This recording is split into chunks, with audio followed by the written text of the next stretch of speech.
అందరికీ నమస్కారం అండి. నేను మీ బారిస్టర్ పార్వతీశానండి. 10వ తరగతి ఉపవాచకం చదివిన ప్రతి ఒక్కరికి నేనెవరో బాగా గుర్తుండేవంట. ఏంట్రా పిల్లలు నా కోసం బాగా ఎదురు చూస్తూ ఉన్నట్టున్నారే.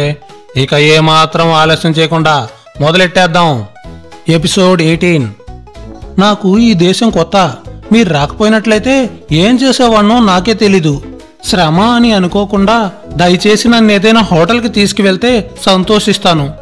ఒక్క నిమిషం నన్ను యగాదిగా చూసి పెద్ద హోటల్కి తీసుకువెళ్ళనా అని అన్నాడు.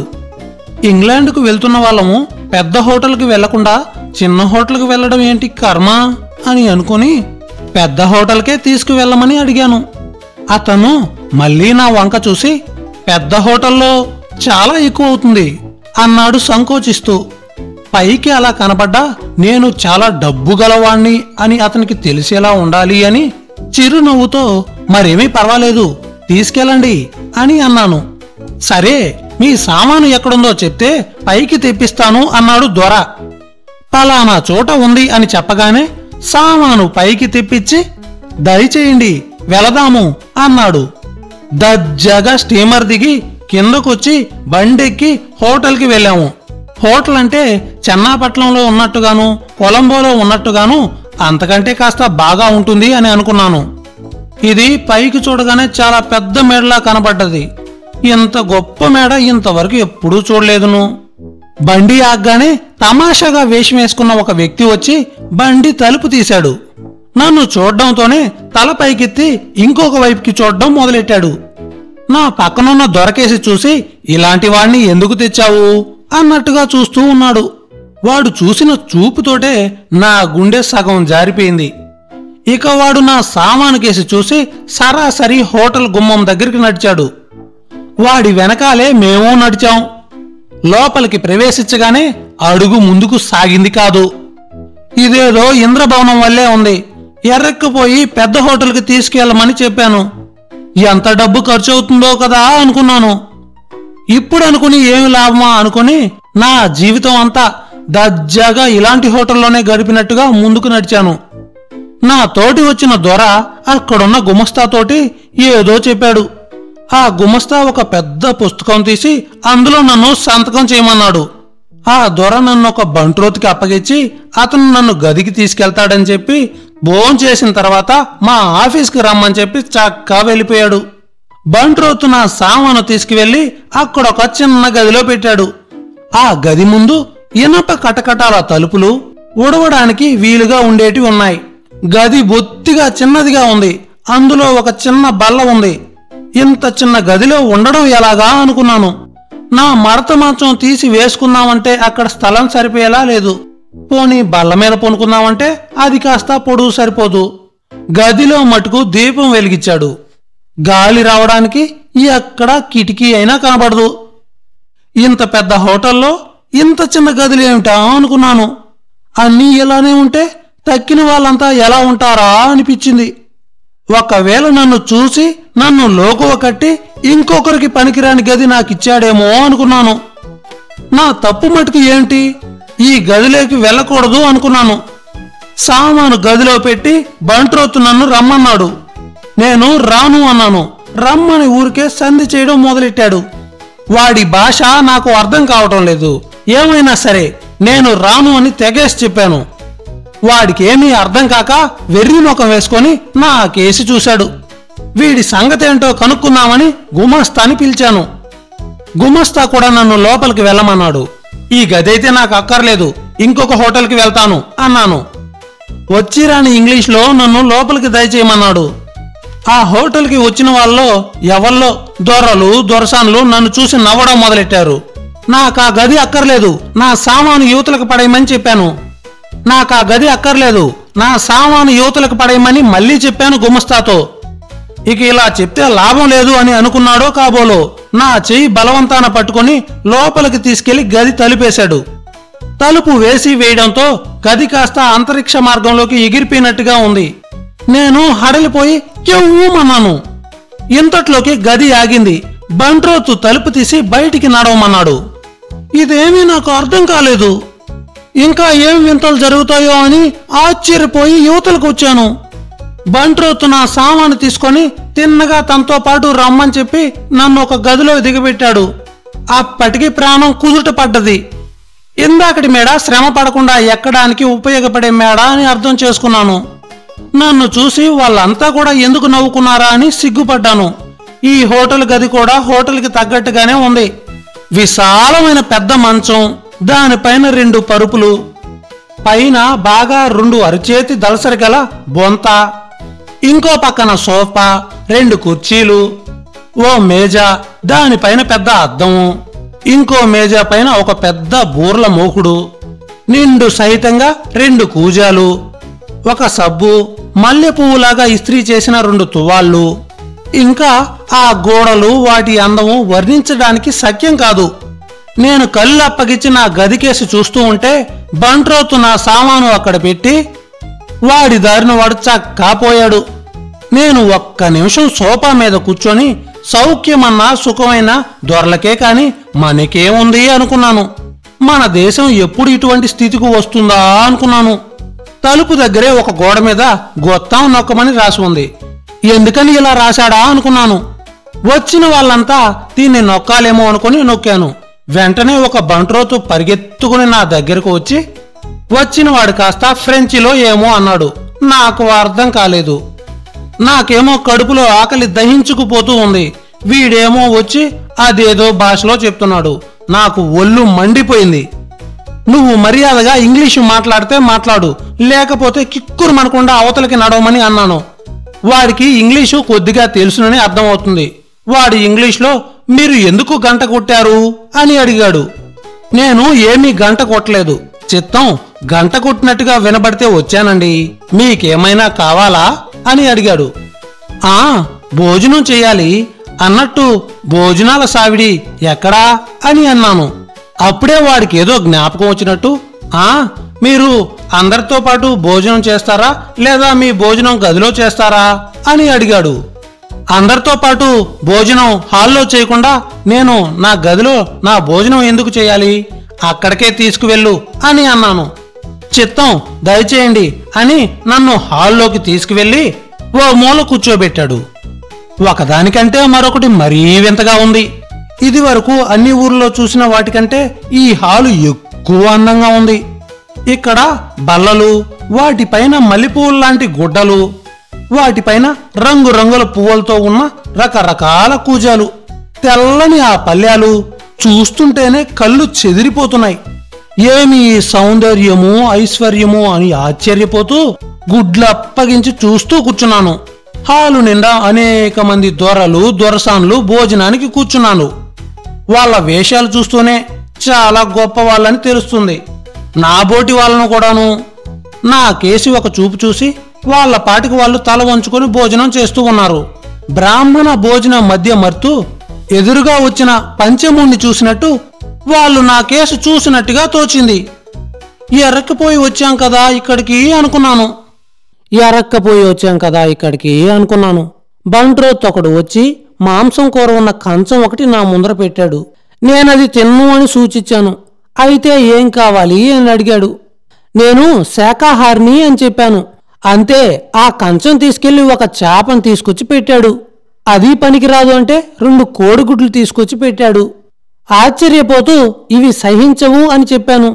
వాడేదో కొత్త రకం జంతువు జూ నుండి తప్పించుకొచ్చినట్టు నా కేసి చూసి 4 ఉడకవేసిన బంగాళదుంపలు, చిక్కుడు గింజలు మొదలైనవి కేవలం శాకాహారం తీసుకొచ్చి అమిత నిర్లక్ష్యంగా పెట్టాడు. ఈ బంట్రోతుకు కూడా లోకువైపోయాను కదా అని విచారించాను. భోజనం అయింది.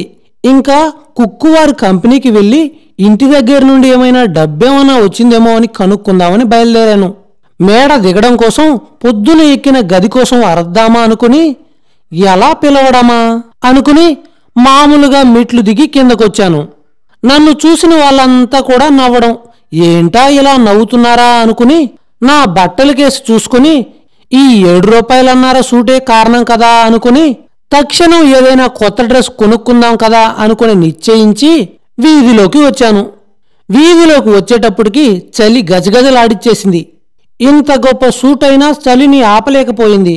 ఇంత చలిగా ఉంది కదా అనుకుని మళ్ళీ నా గదికి తిరిగి వచ్చి పోర్ట్ సైడ్లో కొన్న మెడపట్టిని నా చెవులకి అలాగే మెడకి చుట్టుకుని దానిపైన దొరటోపీ పెట్టుకుని మళ్లీ వీధిలోకి వచ్చాను. ఇది వరకు నా వైపు చూసిన వాళ్ళంతా కూడా చాటుగా నవ్వుకునేవాళ్ళు. కానీ ఇప్పుడు మాత్రం నా ముఖం కేసి చూడడం, పక్కుమని నవ్వడం, అలా నవ్వుకుంటూ చక్కా పోవడం. వీధి వెంబడి వెళ్తూ ఉంటే 10-20 మంది పిల్లలు ఈలలు వేస్తూ నన్ను వెంబడిచ్చారు. నా అదృష్టం వల్ల హోటల్కి కుక్కువారు కంపెనీ చాలా సమీపంలోనే ఉంది. లోపలికి వెళ్ళగానే అక్కడి గుమస్తాలు విరగబడి నవ్వడం మొదలెట్టారు.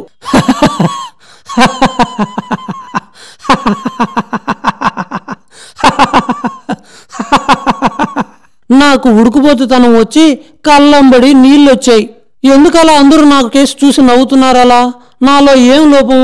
దయచేసి చెప్తే సవరించుకుంటాను.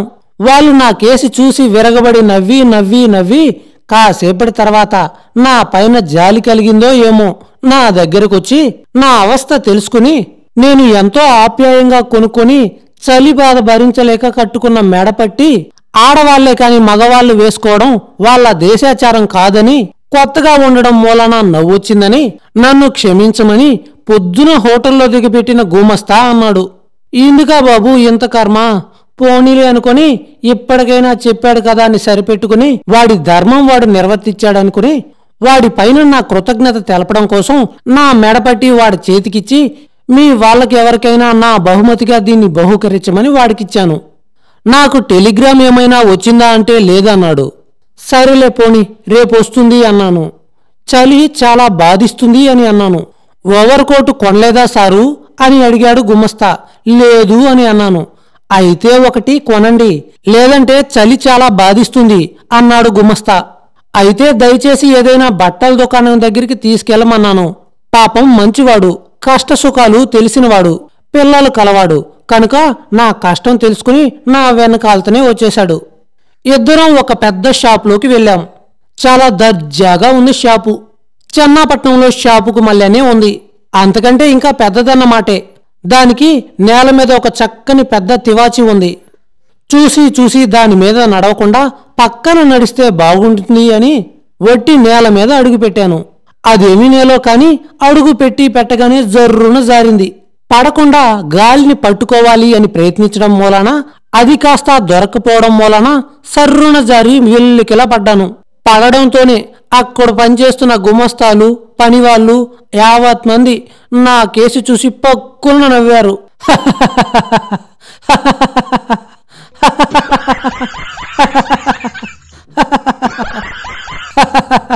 నా పక్కనున్న దొర నన్ను పైకి లేవదీసి దెబ్బేం తగల్లేదు కదా అని నన్ను అడిగి తివాచి మీద నడిస్తే పడకుండా ఉంటావని సలహా ఇచ్చాడు.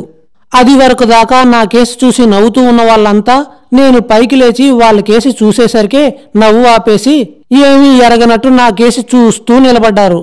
నా తోటి వచ్చిన దొర నాకు ఒక కొత్త సూటు, దుంగలాంటి ఓవర్ కోటు కొనిపెట్టాడు. అవి అక్కడే తొడుక్కున్నాను. ఇంటి దగ్గర నుండి తెచ్చుకున్న సూటుకి దీనికి ఎంత తేడా ఉంది? ఇదివరకు నేను తొడుక్కున్న సూటు చూసి నవ్వారంటే నవ్వారు. అయితే దీంతో చలిబాధ కూడా కాస్త తగ్గింది. బట్టలైతే మటుకు చాలా బాగానే ఉన్నాయి. కానీ ఖరీదు చూస్తే మటుకు ఇంత చూసిన వాణ్ణి నాకే ఆశ్చర్యం కలిగింది. అక్కడి నుండి నేను కుక్కువారి గుమస్తా ఊరు చూద్దామని బయలుదేరాను. ఆ పట్టణం సౌందర్యము, మేము చూసిన వింతలు విశేషాల గురించి రాయాలి అంటే భారతం అంత గ్రంథం అవుతుంది. నేను దేశాంతరమందు చూసిన వింతలన్నీ వేరే ఒక పుస్తకంలో రాయదలుచుకున్నాను. పైగా స్వీయ చరిత్రలో వర్ణాంశాలు విశేషంగా ఉండకూడదు అని అవేవీ కూడాను అందులో రాయడం లేదు. ఒక్క సంగతి మటుకు ఇందులో రాయబుద్ధి అవుతూ ఉంది. మేము చూసిన హోటల్లో కల్లా గొప్పది అద్దాలు మేడ ఒకటి. అందులో అన్ని పెద్ద పెద్ద నిలువుట అద్దాలు. అద్దాలంటే మామూలు అద్దాలు కాదు. మామూలైతే గమ్మత్తేముంది? ఈ అద్దాల తమాషా ఏంటంటే ఒక అద్దంలో మనిషి మామూలుగా కనబడతాడు. ఒక దాంట్లో అసలు కంటే 4 రెట్లు ఎక్కువ లావుగా కనబడతాడు. ఒక దాంట్లో సన్నగా చిక్కి శల్యమైనట్టుంటాడు. ఒక దాంట్లో కంట్లో పాము వల్లే బుడ్డిలా కనబడతాడు. ఇంకో దాంట్లో చూస్తే ఒక ఫర్లాంగ్ పొడుగున్నట్టు ఉంటాడు. ఇలా ఎన్నో విశేషాలు. మా తోటి కూడా ఒక లావోటి దొర, సన్నటి దొర, వారితో పాటు ఒక దొరసాని ఆవిడ ఆయన భార్య అని తోస్తూ ఉంది. వాళ్ళు కూడా మాతో పాటు చూడ్డానికి వచ్చారు. ఆ దొర ఆ అద్దాల్లో మరీ గమ్మత్తుగా ఉన్నాడు. ఆ దొరసాని ఒకటే నవ్వడం. వాళ్ళను చూస్తే నాకు నవ్వొచ్చింది. మేమిద్దరం నవ్వుతూ ఉంటే దూడకి ఉడుకుబోత్తనం వచ్చింది. అది కనిపెట్టి నేను చల్లగా అవతలికి నడిచాను. అక్కడి నుండి నిమ్మలంగా హోటల్కి చేరుకున్నాను. నాతోటి దొర ఉదయాన్నే దర్శనం చేస్తానని చెప్పి గుడ్ నైట్ చెప్పి చక్కా పోయాడు. నేను నా గదికి వెళ్ళాను. కాని ఆ దొర మర్యాద చూస్తే మటుకు నాకు మహా ఆశ్చర్యంగా ఉంది. మన దేశం వస్తే వాళ్ళు ఎంతటి వారిని లక్ష్య పెట్టరు. ఇక్కడ వాళ్ళంతా నన్ను ఒక చిన్న జమీందారిని చూసినట్టే చూస్తున్నారు. దొరల చేత పని చేపించుకుంటూ వాళ్ళ దగ్గరే సలాం అందుకుంటూ ఉంటే మహా సరదాగా ఉంది. మధ్యాహ్నం అనుభవం అయింది కనుక ఈ పూట భోజనం నా గదికే తెప్పించుకున్నాను. ఇక పడుకోవడానికి చొక్కా విప్పి మామూలు మల్లు పంచి కట్టుకుని పడుకుంటే చలి ఆగేటట్టు లేదు. అందుకని సూటు ఓవర్ కోటు తీయకుండా జోడు మటుకు విడిచేసి మంచం దగ్గరికి వచ్చాను. ఆ పరుపు మీదున్న పట్టు బొంత చూస్తే దాని మీద పడుకోబుద్ధి అయింది కాదు. బొంత ముద్దొస్తుంది, సరికొత్తగా కనబడుతుంది. అది నలిగిపోతూ ఉంటే ఎంత మాత్రం మనసొప్పలేదు. నా బొంత తీసి కిందో సోఫా మీదో వేసుకుని పడుకుందామా అనుకున్నాను. మళ్ళీ ఇంత డబ్బిస్తూ కింద పడుకోవడం ఏంటి కర్మ అనుకుని మంచం మీదున్న బొంత తీసి చక్కగా మడతపెట్టి సోఫాలో పెట్టి నా శాలువా కప్పుకొని పడుకున్నాను. మరునాడే నా డబ్బు వస్తుందా రాదా, రాకపోతే మన గతి ఏం కాను అని ఆలోచిస్తూ నిద్రపోయాను. పొద్దున్నే ఒక బంట్రోతొచ్చి నన్ను లేపాడు. వాడు నన్ను చూసి ఏదో అని చక్కా పోయాడు. ఇంకొంత సమయానికి ఇంకొక బంట్రోతు వచ్చాడు. వాడు లోపలికి చూసి నవ్వుకుంటూ వెళ్ళిపోయాడు. ఆ హోటల్లో ఉన్న నౌకర్లందరూ ఒక్కొక్కరుగా గదిలోకొచ్చి తొంగి చూడడం, నవ్వుకుంటూ పరిగెత్తడం, ఇదంతా చూస్తే నాకు ఒళ్ళు మండుకొచ్చింది. తిన్నగా వెళ్ళి గుమస్తాతో చెప్పి అతన్ని పైకి తీసుకొచ్చాను. మేము వచ్చేటప్పటికి 4-5 బంట్రోతులు ఇంకా అక్కడే నిలబడి విరగబడి నవ్వుతూ ఉన్నారు. మమ్మల్ని చూడ్డంతోనే వాళ్ళు నవ్వు ఆపేశారు. గుమాస్తా వాళ్ళని మందలిచ్చి నాకు క్షమాపణ చెప్పి అక్కడి నుండి నవ్వుకుంటూ పోయాడు. ఈ నవ్వుకంతా కారణం నా శాల్వానేమో అనుకున్నాను. అన్నీ అయిన తర్వాత భోజనం చేస్తూ ఉండగా కుక్కువార్ కంపెనీ నుండి నాకు డబ్బు వచ్చింది అని మనిషి వచ్చి చెప్పాడు. ఆ మాట వినడంతోనే నాకు ఎక్కడలేని సంతోషం వచ్చింది. వెళ్ళి ఆ డబ్బు తీసుకుని హోటల్కి తిరిగి వచ్చి ఆ పూటే రైలుంది అని తెలుసుకుని త్వరగా సామాను సర్దుకుని కిందకొచ్చాను. గుమస్తా బిల్లిచ్చాడు. ఆ బిల్లు సంగతి ఇప్పుడు చెప్పడం లేదు. కాని ఆ బిల్లెంతో తెలిస్తే మాత్రం ఎంతటి జమీందారికైనా గుండె ఆగిపోవడం ఖాయం. సొమ్ము చెల్లిస్తూ ఉంటే 2 నౌకర్లొచ్చి అక్కడ నిలబడ్డారు. వెళ్ళిపోతున్నాం కదా, వాళ్ళకేదైనా బహుమతిస్తే దర్జాగా ఉంటుంది అని ఆలోచించి వాళ్ళందరికీ తలొక అనా ఇచ్చాను. ఇచ్చిన దానికి సంతోషించాను గనుకన ఆ కాసును ఇటు తిప్పి అటు తిప్పి వాసన చూసి గుమస్తా దగ్గర ఒక లెన్స్ అడిగి పుచ్చుకొని దానితోటి పరీక్ష చేసి మూతి విరుచుకొని అక్కడ పారేసి చక్కపోయారు. వాళ్ళ పొగరుబోతుతనం చూస్తే మటుకు నాకు చాలా కోపం వచ్చింది. డబ్బంటే తేరగా వస్తుంది అనుకున్నారు కాబోలు. వాళ్ళకి ఇంతకంటే మహా ఎక్కువ ఇచ్చేది ఎవరు? మళ్ళీ తిరిగొచ్చి తీసుకోక ఏం చేస్తారు అని నా దారి నేను చక్కా రైలుకి వెళ్ళిపోయాను. కుక్కువారు మనిషి ఫోక్స్టన్కు ఒక టికెట్ కొని నాకిచ్చి ప్యారిస్లో దిగగానే మళ్ళీ రైలు మార్చుకోమని నాకు చెప్పి మళ్ళీ బొలోర్లో దిగి స్టీమర్ ఎక్కితే ఫోక్స్టార్ అనే ఊరు చేరతారు అని చెప్పాడు. రైలు సామాన్యంగా మన దేశపు రైలుకు మళ్ళీనే ఉంది. ఎటొచ్చి ఇంకా పెట్టెలన్నీ కూడా కొంచెం విశాలంగానే ఉన్నాయి. 3వ తరగతి పెట్టెలో కూడా పరుపులున్నాయి. తెల్లవారేసరికి ప్యారిస్ చేరాం. అక్కడ దిగి దంతధావనాథకాలు కానిచ్చి కొత్త రైలు దగ్గరికి వెళ్ళాను. జనం కిటకిటలాడుతూ ఉన్నారు. 2 పెట్టెలు మటుకు ఖాళీగా ఉన్నాయి. అవి 3వ తరగతివే కదా అని వెళ్ళి కూర్చున్నాను. ఇంకొంత సమయానికి నా పెట్టెలోకి ఒక దొరసాని వచ్చి నన్ను చూసి కోపంతో ఒక బంట్రోతుని పిలిచి నన్ను కిందకు దించమని చెప్తూ ఉంది అని నాకు తోస్తూ ఉంది. బంట్రోతు నన్ను దిగమన్నాడు. ఫ్రెంచ్లో అనేక విధాలుగా ఏమేవో చెప్పి చూశాడు. ఏమైనా సరే ఇందులో నుండి దిగను అన్నాను. వాడు వెళ్ళి గార్డుని తీసుకొచ్చాడు. వాడు చెప్పినా దిగనన్నాను. కిటికీ తలుపు కేసి చూపెట్టాడు. దానిమీద డాష్ డ్యామ్స్ అని రాసి ఉంది. అదేమిటో నాకు అర్థం కాలేదు. బాగానే ఉంది, సంతోషించాను అన్నాను. దిగమన్నాడు. ఎందుచేత అన్నాను. వాడికి ఏమీ తోచక స్టేషన్ మాస్టర్ని తీసుకొచ్చాడు. అది ఆడవాళ్ళు పెట్టి గనక దిగమని ప్రార్థించి తీసుకెళ్లి వేరే పెట్టిలో కూర్చోబెట్టాడు. మధ్యాహ్నం బొలన్ చేరాను.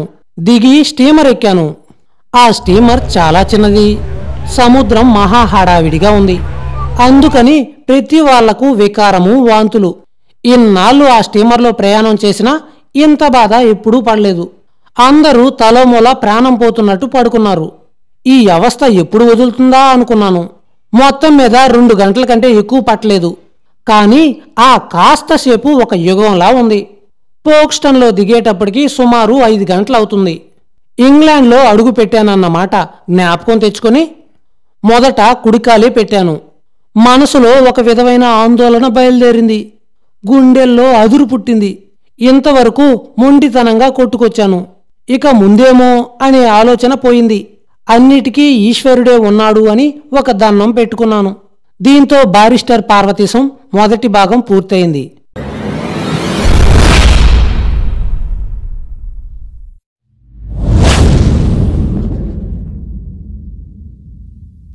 అందరికీ నమస్కారం అండి. నేను మీ బారిస్టర్ పార్వతీశానండి. 10వ తరగతి ఉపవాచకం చదివిన ప్రతి ఒక్కరికి నేనెవరో బాగా గుర్తుండే ఉంటా. ఒరే పిల్లోడా, నా కథ విన్నావంట్రా? వినలేదా? సరే అయితే నా కథ నేనే చెప్పేస్తా, విను మరి. ఏమండే, మీ అందరి కోరిక మేరకు నా కథ 2వ భాగాన్ని కూడా వివరిస్తున్నా. ఇంకెందుకు ఆలస్యం, వినేయండి మరి. ఎలాగైతేనేమి ఇంగ్లాండ్లో అడుగు పెట్టాను కాదు, అంతా గుర్తుపెట్టుకొని మొదటిగా కుడికాలే పెట్టాను. మరి నేనింత శ్రద్ధగా, ఇంత శ్రేష్టోయుతంగా కుడికాలే పెట్టినా లండన్ మటుకు విషయం ఏమీ గమనించినట్టు నాకు అనిపించలేదు. రుసరుసలాడుతూ మొహం మార్చుకున్నట్టు ఆరిపోయిన హారతి పల్లెం పట్టుకొని నిలబడినట్టు అనిపించింది. ఇంతకు అదృష్టం బాగుంటే ఏ కాలు పెట్టినా ఇబ్బంది లేదు, బాగుండకపోతే ఏ కాలు పెట్టినా ఒకటే.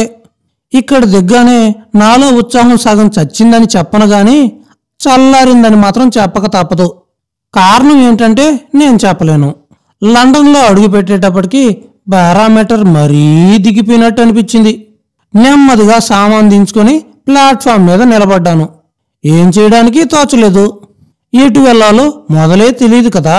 అంతా అయోమయంగా ఉంది. ఇదే మొగల్తూరు అయితేనా నేను స్కూల్ నుండి ఇంటికి రాగానే ఏదో నేను దూర తీరం నుండి వచ్చినట్టు మా ఇంట్లో వాళ్ళు, తోటి పిల్లలు, చుట్టుపక్కల వాళ్ళు పరిగెత్తుకొచ్చి నా చుట్టూ మూగి ఎంతోసేపు నాతో కులాసాగా ఆడుకునేవాళ్ళు. ఇక మా అమ్మ సంగతి చెప్పనే అక్కర్లేదు. వచ్చావరా నాయనా, ముందు కాళ్ళు చేతులు కడుక్కురా, కళ్ళు దించుకుపోయాయి, బొగ్గులు పీక్కుపోయి ఇలా ఉన్నావరా నాయనా అని నన్ను లేపి కాళ్ళు కడుక్కున్న తర్వాత ఏదో కొంత పలహారం పెట్టేది.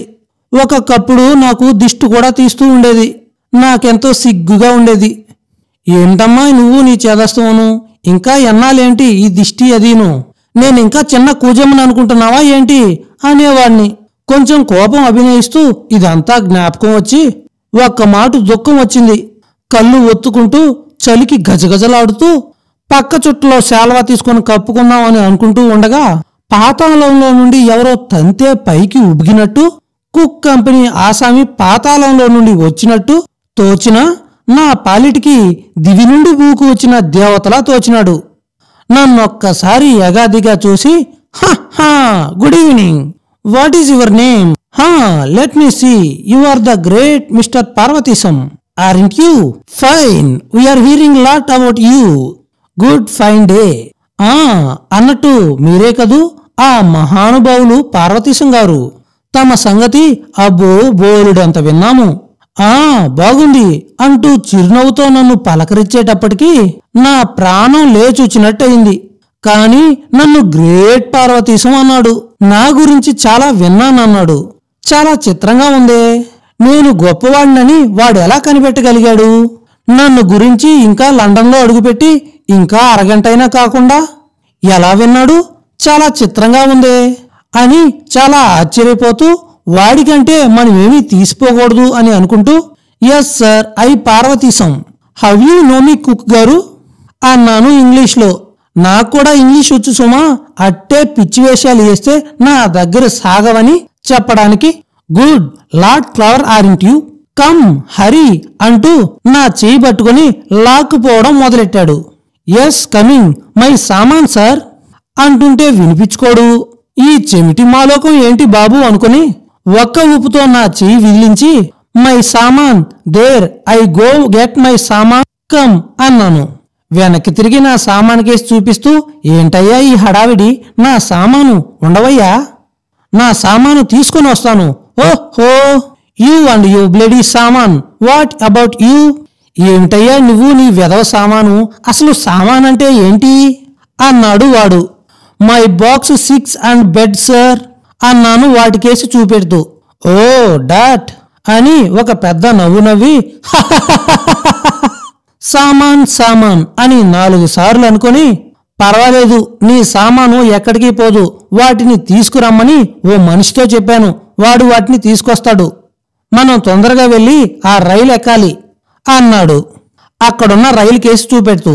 స్టీమర్ మీద నుంచి దిగిన జనమంతా హడావిడిగా ఆ రైలు కేసి వెళ్లి ఎక్కుతూ ఉన్నారు. మనం ఇంగ్లాండ్ వచ్చాం కదా, మళ్ళీ ఈ రైలు ఎందుకు ఎక్కడం, ఇంకా ఎక్కడికి వెళ్ళాలి అన్నాను. ఇది ఇంగ్లాండే నిజమే, అయితే ఇది ఇంగ్లాండ్కి మొదలన్నమాట. లండను ఇక్కడికి ఇంకా కొన్ని మైళ్ళు దూరం ఉంది. ఇందులో 3 గంటలు ప్రయాణం చేస్తే సుమారు 8 అక్కడికి చేరుకుంటాం. నిన్నక్కడికి చేరిస్తే మా బాధ్యత సగం వదిలిపోతుంది, తర్వాత నీ దారి నువ్వు చూసుకోవాల్సిందే అన్నాడు తొందరగా నడుస్తూ. అంతసేపు నా చెయ్యి వదలలేదు పాపం. ఈ సంభాషణంతా ఆంగ్లంలోనే జరిగింది సుమా అండి, వాడికి తెలుగు ఎలా వచ్చింది అని అనుకునేరు. చేస్తే వాడికి తెలుగు రాదు. ఎన్ని వేల ఏళ్ళు తపస్సు చేసినా వాడి చేత ఒక్క తెలుగు మొక్క పలికించలేము. తెలుగుదేశంలో పుట్టిన నాకే ఇంకా స్వచ్ఛమైన తెలుగులో మాట్లాడలేని పలకలేని మాటలు ఉన్నాయంటే వాడికి తెలుగు ఎలా వస్తుంది చెప్పండి? అదేమైనా చచ్చు ఇంగ్లీషా? ఎవడు పడితే వాడు ఎప్పుడు పడితే అప్పుడు ఏడాదిలోనో 2 ఏడాదిలోనో నేర్చుకోవడానికి. నేను రైలు దగ్గరకు వచ్చి ఓ పెట్టెలో ఎక్కబోయేసరికి ఎవడు తెచ్చాడో ఎప్పుడు తెచ్చాడో తెలీదు గాని నా పెట్టె పరుపు అందులో ఉన్నాయి. ఇదిగో బాబు మీ మీ అదేమిటో అన్నావు. వాడిని చూసి నేను నవ్వాను. ఎటొచ్చి వాడొకందుకు నవ్వితే నేను మరొకందుకు నవ్వాను. అప్పటికి 5-5:30 గంటలు అయినా అప్పటికి బాగా చీకటి పడిపోయింది. అది పొగమంచో తెలియకుండా 10 అడుగుల దూరంలో ఉండే మనిషి కూడా కనబడకుండా దట్టమైన తెరగా ఒత్తుగా మమ్మల్ని కమ్మేసింది. విపరీతమైన చలిగా ఉంది. ఇంత గాఢాంధకారంలోనూ రైలు తిన్నగా వెళ్తుందా అని సందేహం కలిగింది నాకు. సందేహం కలగడం తడుగా ఈ కటిక చీకట్లో వెళ్తుందా రైలు తిన్నగా అన్నాను. యథాలోపంగా నా మనసులోటి మాటలు అతనితోటి చెప్పినట్టు కాకుండా ఏదో అన్నానంటే అన్నాను. అతను నా కేసి ఒక్క మారు చూసి ఏం భయం లేదు, మనకు భయం లేదు, దానికి భయం లేదు, ఒక జోడా మనుషులు లాంతర్లు పట్టుకొని రైలు పట్టాలు తప్పిపోకుండా దాని ఎదురుగా నడుస్తారు అన్నాడు చాలా గంభీరంగా. అయినా వాడు నన్నేదో వేలాకోలం చేస్తున్నాడు అనుకున్నాను. నేను నాకు కలిగిన సందేహం పైకి అనడం నా పొరపాటే అనుకున్నాను. అప్పుడు నిడదువల్ నుండి మద్రాసు నేను ఎక్కిన రైలు రాత్రి ప్రయాణించిన సంగతి, మద్రాసు నుండి రాత్రి ప్రయాణం చేసిన సంగతి జ్ఞాపకం వచ్చింది. నా తెలివి తక్కువతనానికి నవ్వుకున్నాను. అయితే మటుకు వాడు నా కేసు చూసి నవ్వుతాడా అని కొంచెం కోపం వచ్చిన మాట వాస్తవమే. అయినా నాలో నేను సముదాయించుకుని 1-2 సార్లు వాడేదో చెప్పబోతే నేను విన్నట్టు సమాధానం చెప్పకుండా ఊరుకున్నాను. లండన్ చేరే మటుకు నా మౌనం నేను వేడలేదు. ఏ మంత్రం లేకుండా మేము లండన్ క్షేమంగా చేరాం దైవానుగ్రహం వల్ల. లండన్ స్టేషన్లోకి రైలు రాగానే ఏదో స్టేషన్లోకి కాకుండా ఏదో ఇంట్లోకి వెళ్తున్నట్టు అనిపించింది. ఎందుచేతనో తెలీదు. నాతో ప్రయాణిస్తూ ఉన్న ఆసామును అడగదామంటే మళ్ళీ అతను ఏం వేలాకోలం చేస్తాడో అని సంకోచించి ఊరుకున్నాను. రైలు ఆగడంతోటే రైల్లోని జనాలంతా కన్నాల్లోని ఎలుకల్లాగా బిలబిలమంటూ హడావిడిగా బయటికి వెళ్లడం మొదలెట్టారు. నేను నా తోటి ఆసామి దిగడానికి లేచాం. నేనొక్క మారు నా సామానికేసి చూశాను. అది అతను గమనించి దాని సంగతి నేను చూస్తాను సార్, ముందు మీరు దిగండి అన్నాడు. మేమిద్దరం దిగడంతోటే అతని సంఖ్యకు ఒక మనిషి లోపలికి వెళ్లి సామాను బయటికి తీసుకొచ్చాడు. అతన్ని చూస్తే మామూలు దొరలాగా ఉన్నాడు కాని కూలీ అనుకోలేదు. మన ఊళ్ళల్లో అయితే కూలీ ఇట్టే దొరికిపోతాడు. వాళ్ళని మనం ఏమండి అని అస్సలు పిలవలేం. అయినా ఎందుకు పిలవాలి? బయటికి రాగానే 4 వైపులా ఆశ్చర్యంగా చూశాను. నేను నా జీవితంలో మద్రాసు లాంటి స్టేషన్లు చాలా చూశాను, కానీ ఇంత పెద్ద స్టేషన్ నాకెక్కడా కనబడలేదు. ఇది కొన్ని మైళ్ళు పొడవు ఉంటుందా అనిపించింది. అదను 1 మైలన్నా వెడల్పు ఉండాలి అనుకున్నాను.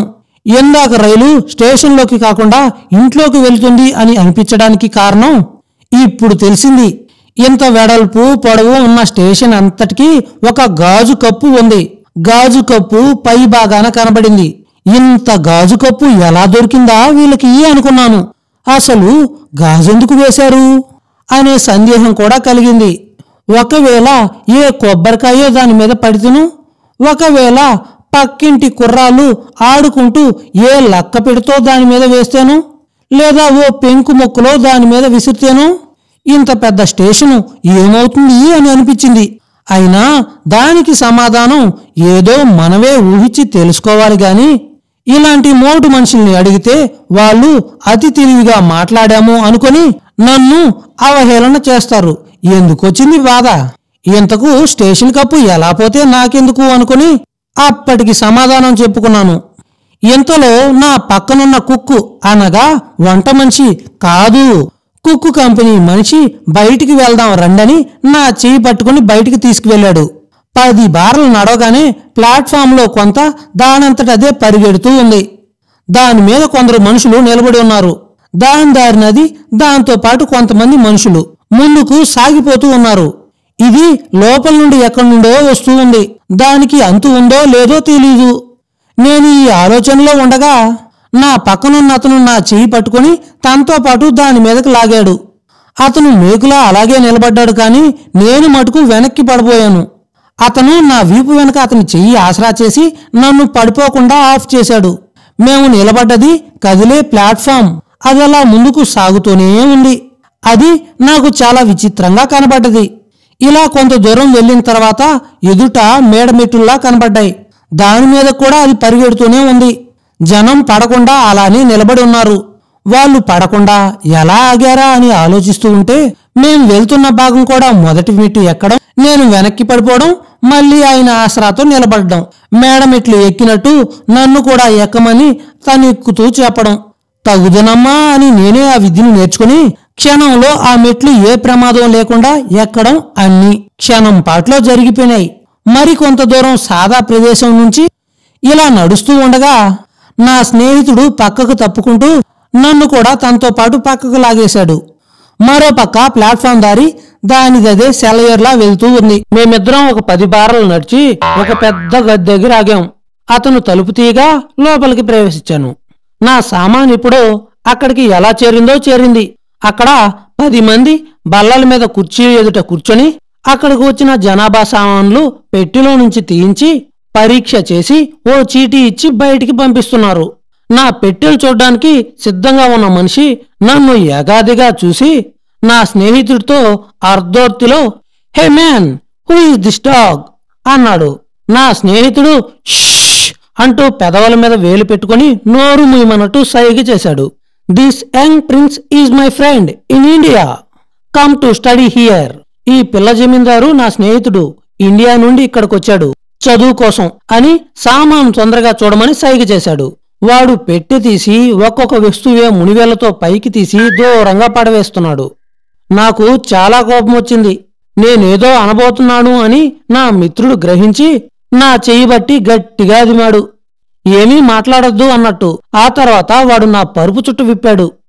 అందులో నా నారింజ పండు రంగు శాల్వా చూసి నిర్గాంతపోయి గుండెల మీద చెయ్యి వేసుకుని కళ్ళు మూసుకొని కుర్చీలో వెనక్కి జార్ల పడిపోయాడు. ఇదేంటా వాడలా పడిపోయాడు, కొంపదీసి మన కళ్ళు ఎదుటి హరియానుడు కదా అని హడలిపోయాను. క్షణంలో తేరుకున్నట్టు కళ్ళు తెరిచి వాట్ ఈస్ దిస్ అన్నాడు. మై షాల్ అన్నాను. యువర్ వాట్ అన్నాడు. మై షాల్వా అన్నాను. వాడు ఎంతో జాలిగా నాకేసి చూసి can't you speak English my lock. నేనేదో మాట్లాడబోతూ ఉంటే పక్కనే ఉన్న నా మిత్రుడు ఆయన ఇంగ్లీష్ మాట్లాడలేకపోవడం ఏంటి, ఇంగ్లీషు చాలా చక్కగా మాట్లాడతాడు. రైలులో దారి పొడుగుతా నాతో మాట్లాడుతూనే ఉన్నాడు. ఇది వాళ్ళ దేశంలో ఉపయోగించే రగ్గు అన్నాడు. అక్కడున్న ఆసామి ఓహో అలాగా, చాలా బాగుంది, పోనీ ఇది అమ్ముతాడేమో కనుక్కో అని అడగ్గా నా స్నేహితుడు ఇక చాలే ఊరుకో అన్నట్టు సైగ చేశాడు. అది కాదయ్యా, ఈ పసివాడికి దీన్ని అమ్మే ఉద్దేశం ఉంటే గవర్నమెంట్ చేత కొనిపించి బ్రిటిష్ మ్యూజియంలో పెడదామని. నా కోసం కాదు, అతనికి లాభంగా ఉంటుంది. పోన్లే, ఎలా పోతే నాకెందుకు అని తక్కినవన్నీ చూడ్డం మొదలెట్టి ముగించబోతూ ఉంటే నా కజికలు తటాకాలు ఉన్న పొట్లం వాడి కంటపడింది. అది విప్పి ఇదేమైనా తినేదా అని అన్నాడు. లేకపోతే మందా అన్నాడు. ఇదేం విషయం కాదు కదా అన్నాడు. మరో పక్క మా వాడు విరగబడి నవ్వుతూ ఉన్నాడు. పైకి ఉబుకుతున్న నా ఉద్రేకాన్ని ఆపుకుని, అలాంటిదేమీ కాదు, ఈ చూర్ణం నా పళ్ళు తోముకోవడానికి, ఇక ఈ ఆకులు నాలుగు గీసుకోవడానికి అని చెప్పాను. పాపం వాడికి ఏమీ పూర్తిగా అర్థం కాలేదు. సరే మీ కర్మ అనుకొని గబగబా బయటికి వెళ్ళడానికి మాకు అనుమతి రాసిచ్చి అక్కడి నుంచి నవ్వుకుంటూ లేచిపోయాడు. నేను చచ్చినట్టు అవన్నీ మళ్లీ సర్దుకొని లోపల పెట్టుకున్నాను. మేము బయటికి వచ్చాం. నా వెనకనే మా సామాను బయటికి వచ్చింది. బయటికి రావడంతోటే వీధిలో విపరీతమైన జనసమూహం. అన్ని వైపులకు ఎంతో తొందరగా నడిచిపోతూ ఉన్నారు. ట్రాము కార్లు, గుర్రబండ్లు వేలాది సంఖ్యలో దౌడు తీస్తూ ఉన్నాయి. ఇంత హడావిడేంటో, ఎక్కడికి పోతున్నారో వీళ్ళంతా అనుకున్నా. ఇక్కడి నుండి ఎక్కడికి వెళ్లడమా? ఇంతకీ ఈ కుక్కు మనిషి నన్ను ఇక్కడ విడిచిపోతాడు కాబోలు. ఎలాగా అనుకుంటూ, నన్నెక్కడైనా చిన్న హోటల్ అయితే సరిపోతుంది, పంపుతావా అని అన్నాను. హోటల్కి వద్దు, మీకంతా కొత్తగా ఉంటుంది, మీకే సలహా చెప్పేవాళ్ళు ఉండరు. ఇక్కడ ఇండియా హౌస్ అని గవర్నమెంట్ వారు ఏర్పాటు చేసిన భవనం ఒకటి ఉంది. అందులో అందరూ నీ దేశస్థులు ఉంటారు. నిన్నక్కడ దిగబెడతాను. ఇక అక్కడి నుండి నీ తర్వాత ఏర్పాట్లన్నీ చేసుకో అని ఏ హార్స్ మ్యాన్ కమ్ హియర్ అని చెప్పి ఓ గుర్రబండిని పిలిచి నన్ను అందులో ఎక్కమని చెప్పి తను నాతో పాటు కూర్చొని కాయివేల్ రోడ్డుకి పొమ్మని బండివాన్తో చెప్పి చలిగాలి తగలకుండా తలుపులు బిగించాడు. పావు గంటలోనో అరగంటలోనో ఇండియా హౌస్ దగ్గర బండి ఆగింది. మేము దిగి లోపలికి వెళ్ళాం. అక్కడున్న వసతి యజమాని కాబోలు నా స్నేహితుడు అతనికి నన్ను పరిచయం చేశాడు. నా బాధ్యత అతనికి అప్పగిచ్చి అతనితో కరచాలనం చేసి నాతోటి good boy and good luck young man, I wish you well అని చకచకా నడుచుకుంటూ బయటికి వెళ్ళిపోయాడు. నా సామాను లోపలికి రావడం నేను చూడనేలేదు. నా వెనకనే ఉంది. ఆ యజమాని నన్ను ఒకసారి నిదానంగా చూసి, ఇండియాలో ఏ ప్రాంతం నుంచి వచ్చావు అని అన్నాడు. మెడ్రాస్ అన్నాను దర్జాగా. నన్ను కూర్చోమని సైగ చేశాడు. నేను కూర్చున్నాను. ఇక్కడికి ఎందుకొచ్చావు అన్నాడు. ఇక్కడికి ఎందుకు వస్తారేంటి? వేదవ ప్రశ్న. అంత దూరం నుండి తన ముఖార విందములు చూడ్డానికి వచ్చారనుకున్నాడు కాబోలు. నేను చదువుకోవడానికి ఇక్కడికొచ్చాను అన్నాను. ఏం చదువుతావు అని అడిగాడు. చదవడానికి ఏముంది, బారిస్టర్ తప్ప మరేం చదవరని నా అభిప్రాయం. ఈ ఊళ్ళోనేనా అని అడిగాడు. బహుశా ఏ డింబరో అని అనుకుంటున్నాను అన్నాను. అయితే ఇక్కడ ఎన్నాళ్ళుంటావు అని అడిగాడు. ఒక్కరోజు కంటే తప్పితే 2 రోజులు ఉండను అన్నాను. నువ్వు భోజనం చేయలేదు కదా అని అడిగాడు. లేదు అని చెప్పాను. అయితే నువ్వు భోజనాల గదికి వెళ్ళి అక్కడ భోజనం చెయ్యి, ఈలోపు నీకు గది ఏర్పాటు చేస్తాను అన్నాడు. భోజనాల గది ఎక్కడ ఉందా అని నేను ఆలోచించే లోపల నా ఊహ గమనించినట్టు ఆ క్షణంలోనే అక్కడికొచ్చిన ఒక మనిషికేసి చూపించి, ఇతను నిన్నక్కడికి తీసుకువెళ్తాడు, నీకు భోజనానికి ఏం కావాలో చెప్తే ఇతను నీకవి ఏర్పాటు చేస్తాడు అని చెప్పి అక్కడి నుండి వెళ్ళిపోయాడు. ఈ కొత్త మనిషి అక్కడ నౌకరు కాబోలు నన్ను ఎంతో గౌరవంతో లోపలికి తీసుకువెళ్ళాడు. అదొక పెద్ద గది, ఎంతో విశాలంగా ఉంది. గదిన ఈ చివరి నుండి ఆ చివరి వరకు పెద్ద బల్ల, దాని చుట్టూ కుర్చీలు. అప్పుడే భోజనాలు చేసి ఓ పంతి లేచింది కాబోలు. బల్ల నిండా పళ్ళ్యాలు, దాని నిండా బుద్ధశేషం, మంచినీళ్ల గ్లాసులు, చెంచాలు, కత్తులు వగైరా సామాగ్రి అంతా పరుచున్నాయి. కొందరు యువకులు, మగవాళ్ళంతా అక్కడే నిలబడి గుంపులు గుంపులుగా మాట్లాడుకుంటూ ఉన్నారు. వాళ్ళందరూ ఒకసారి నా కేసు చూసి నన్ను కొత్త జంతువును చూసినట్టు చూశారు. వాళ్ళప్పటికీ పెద్ద నాగరికులైనట్టు, నేను పల్లెటూరు బచ్చానైనట్టు. వాళ్ళల్లో ఒక్కరూ నా దగ్గరికి రాలేదు, ఒక్కరూ నన్ను పలకరించలేదు. ఏంటి వాళ్ళ వింత ప్రవర్తన?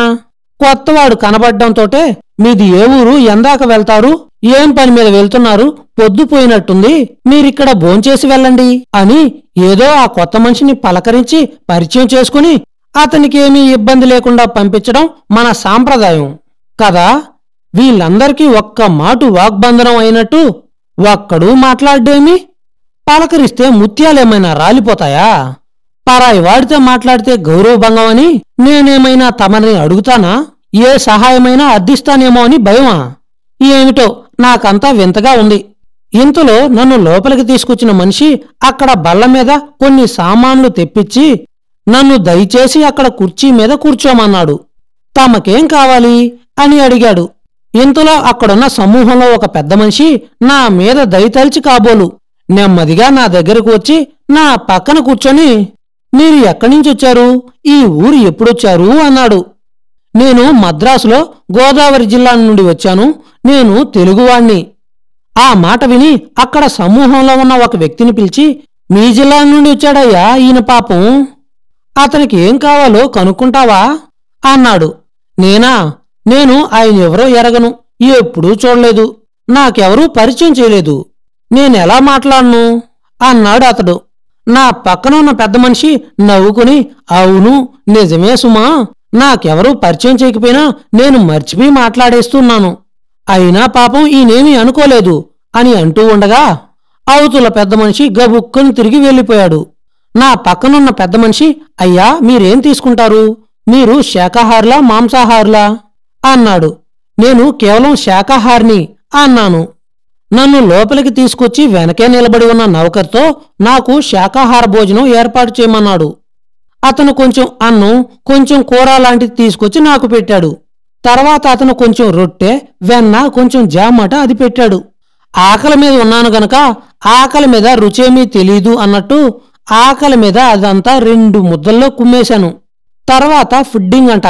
సగ్గుబియ్యం పరమాణం గట్టిగా ముద్దలాగా తీసుకొచ్చి అక్కడ పెట్టాడు. దానిలో పోసుకోవడానికి వేడి పాలు, కొంత పంచదార కూడా వేసుకోవడానికి అక్కడ తీసుకొచ్చి పెట్టాడు. అది తీసుకొని లేచాను. నా గదికి తీసుకువెళ్తాను అన్నాడు నౌకరు. నా పక్కన కూర్చుని ఉన్న పెద్ద మనిషి, రేపొద్దున మిమ్మల్ని మళ్ళీ కలుసుకుంటాను, మీకేదైనా సలహా కావాలి అంటే చెప్తాను అన్నాడు మన నూతన పరిచయస్తుడు. తన పేరు మేనన్ అని చెప్పాడు. గుడ్ నైట్ అని చక్కా పోయాడు. నౌకరు నన్నొక చిన్న గదిలో ప్రవేశపెట్టి నాకు కావలసిన సదుపాయాలన్నీ ఏర్పాటు చేసి, good night sir, sound sleep అని చెప్పి చక్కా పోయాడు. నా సామాను అదివరకే గదిలోకొచ్చేసింది. నేను మంచం మీద కూర్చొని కోటు తీసేసి నెమ్మదిగా బూట్లు మేజోళ్లు విప్పుకుంటూ ఉంటే అప్పుడు హఠాత్తుగా భోజనానికి ముందు కాళ్ళు చేతులు కడుక్కోలేదు అనే విషయం గుర్తుకొచ్చింది.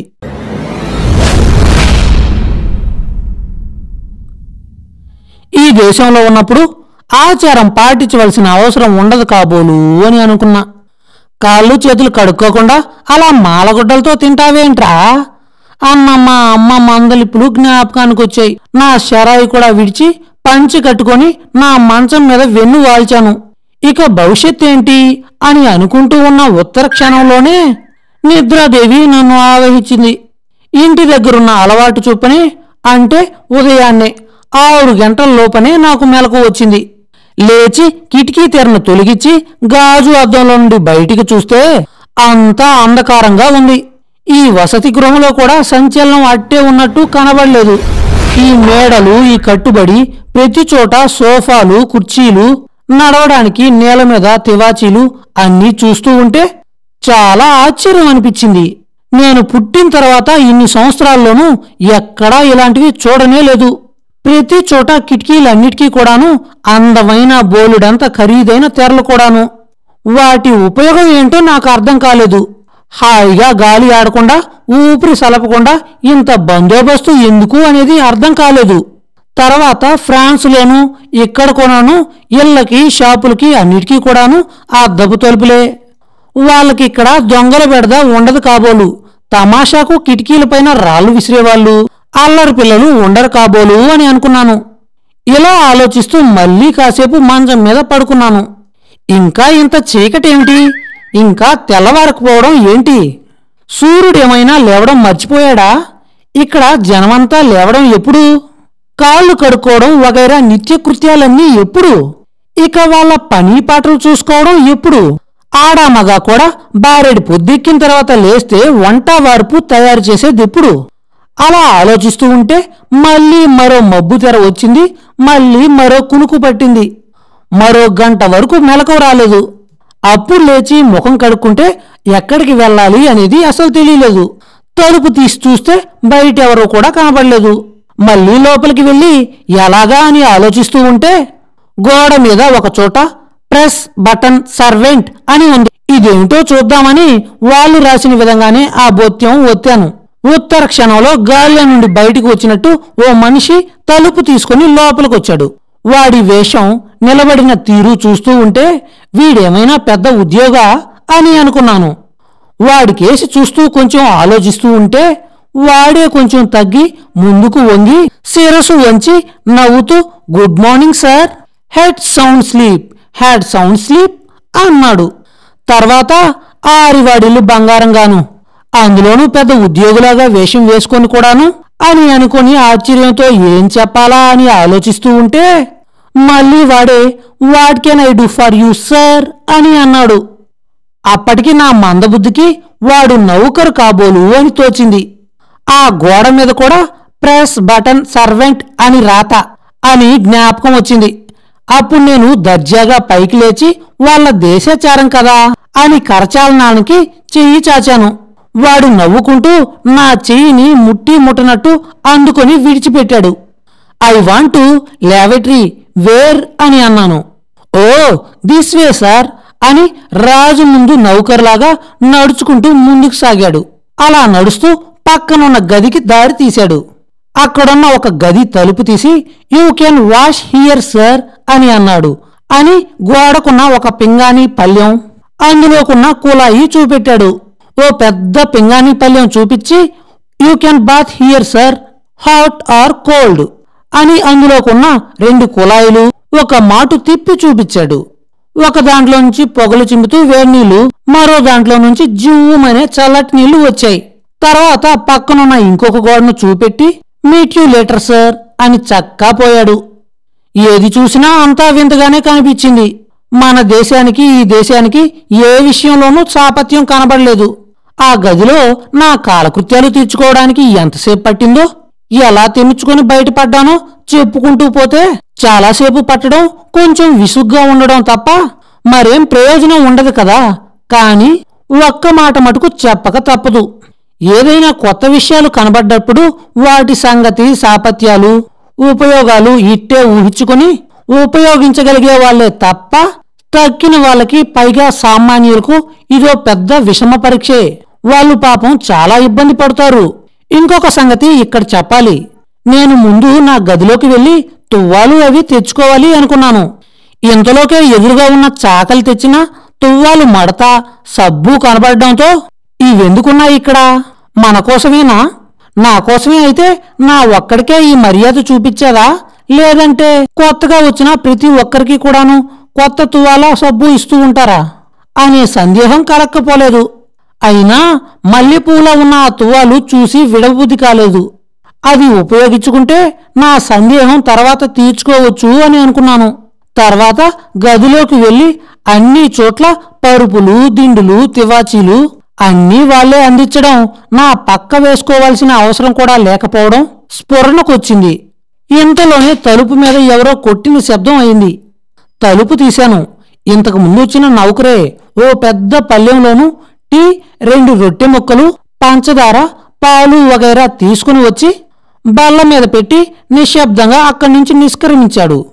ఏమిటి ఈ మర్యాద, ఈ రాజలాంఛనాలు అని అనుకుంటూ పలహారం చేసి ఇక ఏమిటి చేయడం, ఎక్కడికి వెళ్లడం, ఎవరిని అడగడం, ఎవరిని అడిగి తెలుసుకోవడం అని ఆలోచించి కూర్చుని ఉండగా కొంతసేపటికి రాత్రి నాకు పరిచయమైన, రాత్రి కలిసిన పెద్ద మనిషి మీనన్ నెమ్మదిగా పైనుండి తలుపు కొట్టి నేను తలుపు తీయంగానే నెమ్మదిగా నవ్వుతూ లోపలికొచ్చి గుడ్ మార్నింగ్ సార్, రాత్రి సుఖంగా నిద్రపోయారా, పొద్దున టీ వగైరా అందాయా అని నేను సమాధానం చెప్పకముందేనే అదిగో అన్నీ ఉన్నట్టున్నాయే అన్నాడు బల్ల మీద ఉన్న టీ కప్పు వగైరా సామాగ్రి చూసి. అతన్ని ఒకసారి ఊళ్ళోకి తీసుకువెళ్లి ఊరు చూపెడతారా అని అడగదామనుకుంటే తనే మీరు ఈవేళ ఇక్కడే ఉంటారు కదా, ఇంతకీ ఏం చేస్తారు, మీరెక్కడికైనా వెళ్ళాలి అని అనుకుంటున్నారా, లేకపోతే నాతో వస్తే ఈ ఊరంతా తిప్పి చూపెడతాను, కొంత ఉత్సాహంగా ఉంటుంది మీకు అని అన్నాడు.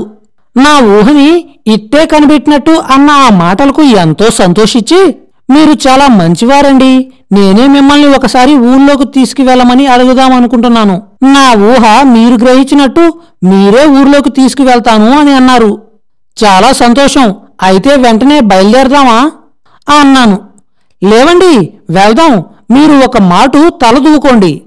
మనం ముందు భోజనాల హాల్లోకి వెళ్ళి అక్కడ కొంచెం పలహారం చేసి వెళ్దాం అన్నాడు. పలహారం ఇప్పుడు అయ్యింది కదా అన్నాను. అబ్బే, ఇది చాలదులేండి, ఇది పొద్దున్నే ఊరికే ఉత్సాహం కలిగించడానికి మాత్రమే సరిపోతుందిలేండి. మరికొంత ఘనంగా పూటుగా కడుపులో పడితే తప్ప మధ్యాహ్నం మళ్ళీ 1 గంట వరకు మన బండి నడవదు అంటూ నన్ను భోజనాల హాల్లోకి తీసుకువెళ్ళాడు. రాత్రి చూసిన హాలే అది. బల్ల నిండా పళ్ళ్యాలు, సాసర్లు, కత్తులు, కరాలాలు వగైరా సామాగ్రిలన్నీ వరుసగా అమర్చి ఉన్నాయి. కొంతమంది అప్పుడే పలహారాలు చేస్తూ ఉన్నారు. నిన్న రాత్రి నన్ను చూసిన ఓ తెలుగాయన గుడ్ మార్నింగ్ అని తల ఊపి ఆయన పలహారంలో నిమగ్నమైపోయాడు. ఖాళీగా ఉన్న చోట మేమిద్దరం కూర్చున్నాం. మీరు బ్రాహ్మణులు కదా అన్నాడు మేనన్. ఈ విషయం వాడు ఎలా తెలుసుకున్నాడా అని ఆలోచిస్తూ ఉంటే, మీరు శాకాహారి కదా అందుకడిగాను. నా సమాధానం వినకుండానే నా వెనక నిలబడిన నౌకరుతోనూ నాకు శాకాహారం, అతనికి మా ఉల్లి వేయమన్నాడు. మరి ఆ నౌకరు నాకు ఎలాంటి భోజనం పెట్టాడు? పిల్లలు బడిలో గంట కొట్టారు. ఇవాళకింకా మన క్లాస్ అయిపోయింది. తర్వాత ఏమైంది అనేది తర్వాత క్లాస్లో చెప్పుకుందాం, సరేనా? Okay sir. ఇంతకీ ఈ వీడియో మీ అందరికీ నచ్చిందా? నచ్చే ఉంటుందిలేండి. అయినా మన కథ నచ్చంది ఎవరికి లేండి. ఇలాంటివి మరిన్ని వీడియోస్ మీకు కావాలి అంటే వీడియోకి ఒక లైక్ కొట్టి అలాగే మన ఛానల్లో ఉన్న సబ్స్క్రైబ్ బటన్ కూడా కొట్టండి. ఏంటి పిల్లలు, నా కథ మీ అందరికీ కూడా నచ్చింది అని అనుకుంటున్నా. మళ్ళీ తర్వాత ఎపిసోడ్లో కలుసుకుందాం. ఇట్లు బారిస్టర్ చదవడానికి వచ్చిన మీ పార్వతీశం.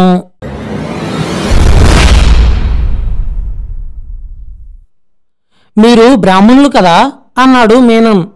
వాడెలా తెలుసుకున్నాడా అని అనుకుంటూ ఉంటే, మీరు శాకాహారి కదా అందుకడిగాను. మా సమాధానం వినకుండానే నా వెనకాల నిలబడ్డ నౌకరుతో నాకు శాకాహార భోజనం, తనకేమో మావులు వేయమని చెప్పాడు. అతని వెంటనే నాకు చక్కని జావలాంటి పదార్థం, పాలు, పంచదార, రొట్టె, వెన్న వగైరాలు నా పల్లెం చుట్టూ అమర్చాడు. మీనన్కు మరొకటేదో పెట్టాడు. ఒక్క క్షణం అలాంటి వస్తువు తినేవాడి పక్కన కూర్చొని నేను వాసన చూస్తూ భోజనం చేయాల్సి వచ్చిందే అని బాధపడ్డాను. నాకు అదోలా అనిపించింది. ఈ సంగతి మా అమ్మకు మా నాన్నకు తెలిస్తే వాళ్ళు ఏమంటారా అని ఆలోచిస్తూ ఉంటే, మీనన్ వెంటనే కానివ్వండి, తొందరగా బయటికి పోదాం అని హెచ్చరించాడు. మేం ఉభయులము మా పలహారం ముగించి బయటపడ్డాం. వీధిలో అడుగు పెట్టగానే అప్పటికి 10 గంటలైనా కాకపోయినా వీధి నిండా గబగబా నడిచి వెళ్లే జనం, గుర్రపు బండులు, మోటారు కార్లు, ట్రామ్ కార్లు కనబడ్డాయి. ఎంతో సందడి హడావిడిను. ఇక్కడ రోడ్లు మామూలుగా చదునుగా కాకుండా ఇటుకల్లాంటి రాళ్లతో తాపడం చేయబడి ఉన్నాయి. అందుచేత బండి గుర్రపు చప్పుళ్ళు, ట్రామ్ కారు చప్పుళ్ళు విశేషంగా చెవులు తడికెలు కట్టినట్టు వినబడ్డాయి. నా స్నేహితుడు నాకేసి చూసి నా ఊహ గ్రహించినట్టు, 2-3 రోజులుంటే మీరు ఈ ధ్వనికి అలవాటు పడతారులేండి అన్నాడు నెమ్మదిగా. ఓ ట్రాము దగ్గరికి తీసుకువెళ్లి అందులో ఎక్కించాడు. అక్కడి నుండి లండన్ నగరం సందర్శన ప్రారంభించాం. ఎటు చూసినా 4 అంతస్తులకు తక్కువ లేని మేడలు, వాటన్నిటికీ వీధి వైపు కిటికీలు, పెద్ద పెద్ద అద్దాల తలుపులు, వాటి వెనకాల తెరలు, అందులో నుండి తొంగి చూస్తూ ఉన్న జనము, కింది భాగాల్లో పెద్ద పెద్ద చాలా పెద్ద దుకాణాలు, రోడ్డు పక్కనుండే చందోహాల్లో గబగబా నడిచి వెళ్తూ ఉన్న స్త్రీ పురుష సమూహము. అలా వెళ్తూ ఉన్న ఆ సమూహం చూస్తూ ఉంటే అదో తమాషాలా ఉంది. ఆడ మగ అందరూ కూడా కాళ్లకు బూట్లు తొడుక్కునేవాళ్లే. అందరికీ ఒకటే హడావిడి. తెల్లవారేసరికి ఇన్ని వేల మంది జనం ఆడా మగ ఎక్కడికి పోతూ ఉంటారా అని అనుకుని ట్రాము కారులో కాముగా కూర్చున్నాను. పక్కనున్న స్నేహితుడు ఏవేవో చెప్తూనే ఉన్నాడు. కొన్ని తలకు తగులుతున్నాయి, కొన్ని తగలడం లేదు. ఇంతలో ఊరి మధ్య ప్రవహిస్తూ ఉన్న నది, దాని మీద వంతెన కనబడ్డాయి. చూడు చూడు, ఇదే థేమ్స్ నది అన్నాడు నా స్నేహితుడు. ఈ వంతెనే వాటర్లూ బ్రిడ్జ్ అన్నాడు. చాలా ప్రసిద్ధ చరిత్ర కలిగింది. ఆ పక్కనే ఉన్నవి చిత్రంగా కనబడ్డా పెద్ద భవనం పార్లమెంట్ హౌస్ అన్నాడు. ట్రామ్లో కూర్చుని చూసినా ఎంతో బ్రహ్మాండంగా కనబడింది. నది మన గోదావరిలో చాలా పెద్దది కాకపోయినా ఎంతో ప్రాముఖ్యమైనది. ఈ నది ముఖంలో నుండి ప్రపంచవ్యాప్తంగా, అందులోనూ మరీ ముఖ్యంగా మన దేశానికి కూడాను మన నిత్యావసరాలకి కావలసిన సామాగ్రి అంతా ఎగుమతి అవుతూ ఉంటుంది అని నా స్నేహితుడు చెప్పుకుంటూ పోతూ ఉన్నాడు. ఈ నదిలో ఉన్న ఓడలు, పక్కనున్న పార్లమెంటు హౌసు ఇవన్నీ చిన్నప్పుడు జాగ్రఫీలో చూసిన బొమ్మల్లాగానే ఉన్నాయి. ఏమీ తేడా లేదు. అతను చెప్పకపోయినట్లయితే నేనే అడిగేవాణ్ణి, ఇది పార్లమెంటు కదా అని. ఇంకా అతనేదో చెప్పుకుపోతూ ఉన్నాడు. నా ఊహ ఎక్కడికో పోయింది. వర్తమానం దాటి వెనక్కు ఏ కాలానికో. ఇవన్నీ నేను ఇంతకుముందు చూశానే, చాలా కాలం పాటు వీటన్నిటినీ నేను చూశానే అనే భావన కలిగింది. ఇలాగనే ఫ్రాన్స్లో కూడా ఆ ఊహ ఒకసారి వచ్చింది. నా మిత్రుడు చెప్తూ ఉన్నది నాకు వినబడ్డం లేదు. నా స్మృతి గతంలోకి ఎక్కడికో పోయింది. నేను నిజంగా ఎప్పుడైనా పూర్వజన్మలో ఇక్కడికి వచ్చానా అనిపించింది కూడాను. నా స్నేహితుడు తను చెప్పేది నేను వినడం లేదు కాబోలు అని తెలుసుకుని నా భుజం మీద చేయివేసి, ఏమండి నిద్రపోతున్నారా, లేదంటే ఏదైనా కలలు కంటున్నారా అన్నాడు నవ్వుతూ. కల్లేనండి, నా ఊహ ప్రస్తుతాన్ని దాటి దేశము కాలము దాటి ఎక్కడికో తీసుకుపోతూ ఉంది. నేను ఇదివరకు వీటన్నిటినీ చూసిన భావన కలుగుతూ ఉంది. చాలా చిత్రంగా ఉంది అన్నాను. నా మిత్రుడు నా కేసి, నా ముఖం కేసి దీర్ఘంగా ఒక్కసారి చూసి 2 నిమిషాల వరకు ఏమీ మాట్లాడలేదు. ఇలా సుమారు 1 గంట వరకు ట్రామ్ కారులో కూర్చొని ఎన్నో భవనాలు చూశాం. కొన్ని నాటకశాలలు చూశాం. కొన్ని ప్రసిద్ధమైన చర్చిలు చూశాం. కానీ ఎక్కడా దిగడానికి, ఏది పరీక్షగా చూడ్డానికి వీల్లేదు. ఒకటొకటే సావకానంగా చూడాలి అంటే కొన్ని మాసములు పడుతుందండి అని నా స్నేహితుడు చెప్పాడు. అందుచేతనే అంతటితో తృప్తి పడక తప్పింది కాదు. 1 గంట ఎక్కడో కొట్టింది. ఇంకనూ మనం దిగదామని నా స్నేహితుడు చెప్పి నన్ను కిందకు తీసుకువెళ్ళాడు. మీకేమైనా ప్రయాసగా ఉందా? ఇక్కడెక్కడైనా దిగి భోజనం చేసి మళ్ళీ అలా తిరుగుదామా? లేకపోతే మళ్ళీ మన బస్కు వెళ్ళి అక్కడ కొంచెం భోజనం చేసి కాసంత విశ్రాంతి తీసుకుని మళ్ళీ ఊరి మీద పడదామా అన్నాడు నవ్వుతూ. ట్రామ్లో కూర్చున్నాం కదా, పొద్దున్న నుండి శ్రమేముంది. ఇక్కడెక్కడైనా మీరు చెప్పినట్టు భోజనం చేసి మళ్ళా మన చంద్రయానం సాగిద్దాం. రేపెలాగో నేను వెళ్ళాలని అనుకుంటున్నాను అన్నాను.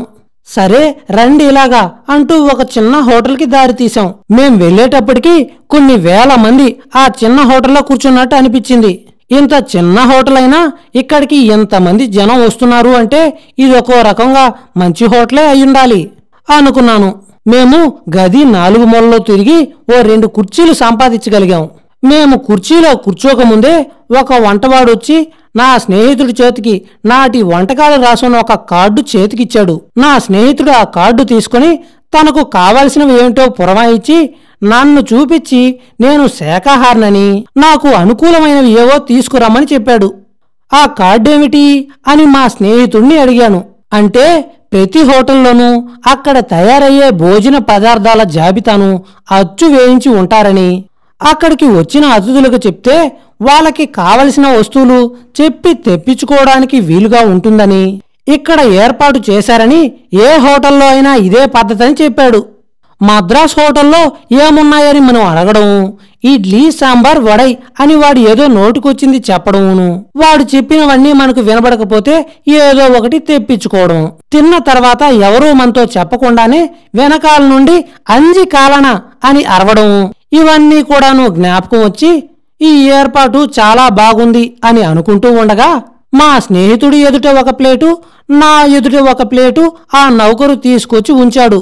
నా ప్లేటు చూసేటప్పటికి పొరపాటున గుప్పున వాసన నా ముక్కుకు తగిలింది. చూసేటప్పటికి చక్కని బచ్చ అయిన మత్స్యావతారం కనబడింది. భయపడుతూ ఇదేమిటి అని అన్నాను. చేపండి అన్నాడు నౌకరు. నేను శాకాహారిని కదా అన్నాను. మరి ఇది కూడా శాకాహారం కదా అన్నాడు వాడు. ఇది శాకాహారమేంట్రా నీ పిండాకుడు అని అన్నాను. కాదండి సారు, దాన్ని కోస్తే అందులో నుండి ఎర్రటి రక్తం రాదు. ఎర్రటి రక్తం వచ్చే జంతువే మాంసాహారం అని నిర్వచనం చేశాడు. అయినా సరే అది నాకు పనికిరాదు అన్నాను. వెంటనే వాడది తీసుకువెళ్లి ఉడకబెట్టిన కోడిగుడ్డో బాతుగుడ్డో తీసుకొచ్చాడు. ఇదేమిటో ఈ గాడిద గుడ్డు అన్నాను. వాడికి అదేమిటో అర్థం కాక ఇది కోడిగుడ్డండి అన్నాడు. ఇది శాకాహారమేనా ఏంటి అన్నాను. అవునండి, అందులోనూ చాలా ప్రశస్తమైనది అన్నాడు. ఇది నాకు వద్దు అన్నాను. మరైతే శాకాహారం అంటే ఏమిటది సార్ అన్నాడు. చేప పనికిరాక గుడ్డు పనికిరాక మరి ఇంకేం తింటారండి సార్ అన్నాడు. అప్పుడు నా స్నేహితుడు కలగజేసుకుని వారికి కాసింత అన్నం గాని బంగాళదుంప గాని క్యాబేజీతో చేసింది ఏదైనా ఉంటే పట్టుకురా అని చెప్పాడు. ఆ మాటలు విని వాడు నిర్ఘాంతపోయి ఇలాంటివి తిని వీళ్ళెలా బతుకుతారా అని అనుకున్నాడు కాబోలు. నా కేసి ఒకసారి జాలిగా చూసి ఈ వరసేమీ బాగోలేదు అన్నట్టు తల అటు ఇటు ఊపి 2 నిమిషాల్లో ఒక ప్లేట్లో గుప్పెడు అన్నం, ఓ 2 ప్లేట్లలో గుప్పెడంత కూరలు తీసుకొచ్చి నా ఎదుట పెట్టాడు. బ్రతుకు జీవుడా అనుకుని కాలే కడుపుకి దక్కిందే అన్నం అన్నట్టు అది తిన్నాను. వెంటనే ఆ ప్లేటు తీసుకుని పోయి ఇంకొక ప్లేట్లో సగ్గుబియ్యం పరమాన్నం, పాలు, పంచదార తీసుకొచ్చి మా ఇరువురికి ఎదుట పెట్టాడు. పోనీ ఇదైనా హితవుగా ఉంది అని దాన్ని ముగిచ్చి పోనీ మరో ప్లేటు తెమ్మందామా అని అనుకుంటూ ఉంటే నా స్నేహితుడు నా ఊహ గ్రహించినట్టున్నాడు. అదేమీ వద్దని సైంగ చేశాడు. మా ప్లేటు పూర్తయి అవ్వకముందే నౌకరు ఒక బిల్లు తీసుకొచ్చాడు. నా స్నేహితుడు బిల్లు మొత్తం చెల్లించి అదనంగా 2 శల్యములు కాబోలు ఇచ్చాడు. వాడది సంతోషంతో స్వీకరించి అక్కడి నుండి వెళ్ళిపోయాడు. మేము బయటకొచ్చాం. అక్కడి నుండి మళ్లీ మరో ట్రామెక్కి నగర సంచారానికి ఉపక్రమించాం. చాలా పెద్ద పెద్ద షాపులు, వ్యాపార సంస్థలు, బదులుగా కార్యాలయాలు, పుస్తకాల షాపులు ఎన్నెన్నో కనబడ్డాయి. ఏ షాపులో చూసినా అక్కడ దొరికే వస్తువులు అన్నీ ఎంతో ముచ్చటగా అలంకరించబడి ఉంటాయి. కాని ఒక్క చోట మటుకు చూసిన చాపు చాలా భయంకరంగానూ జుగుచ్చాకరంగానూ ఉండి కడుపులో గెలికినట్టే వాంతు వచ్చేటట్లయింది. ఆ షాపులో గోవుల కలేబరాలు, గొర్రె మేక కలేబరాలు, పందుల కలేబరాలు వగైరా చర్మం లేకుండా కడుపు చీల్చి లోనున్న పేగులు తీసేసి నిలువున వేలాడుతూ కనబడ్డాయి. తలుచుకుంటే ఇప్పటికీ ఒళ్ళు నాకు గగురు పుడుస్తుంది. మాంసం తింటే మటుకు బొమ్మికలు మెడలో వేసుకోవడం ఎందుకు అంటారు మన వాళ్ళు. అలాగా ఈ భీకర ప్రదర్శన ఎందుకు అని అనుకున్నాను. ఒక్క మాటు ట్రామ్ కారు దిగి ఆ దుకాణంలోకి వెళ్లి ఆ దుకాణపు యజమాన్ని ఇదేమి పనా అని మందలిద్దాం అని అనుకున్నాను. సిగ్గు లేదా అని 4 దులిపేద్దాం అనుకున్నాను.